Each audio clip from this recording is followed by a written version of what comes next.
Today we're going to take a look at basic fault finding on the Porter controller.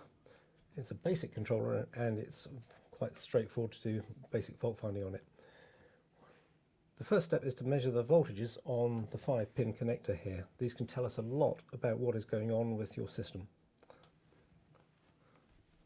First, make sure your system is safe to test. Either jack up the wheels or disconnect the main drive motors. We use a small light bulb for doing our testing. Next, print off the fault finding sheet from the support and troubleshooting page of our website. Set your voltmeter to the 200 volt scale. All these voltage measurements are going to be made with respect to the battery negative terminal.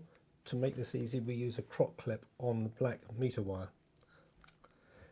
Now we're going to start measuring the voltages on each of the pins on the 5-way connector. We'll start by measuring the voltage on pin B, which corresponds to the green wire. With the ignition off, this should be 0. With the ignition on, it should be 0 as well. And write the value in the box. Now we'll move on to pin C, which corresponds to the blue wire. With the ignition on and the pot set to 0, this should be about half a volt. And as we increase the speed potentiometer, the voltage should increase until it gets to about 4.2 volts. Write the values in the boxes. Now we'll move on to pin D, which corresponds to the red wire. With the ignition off, this should be about 5.5 volts.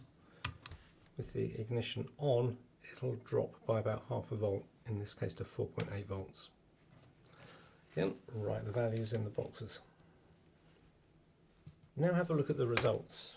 The test sheet has some possible causes if any of the voltages are wrong.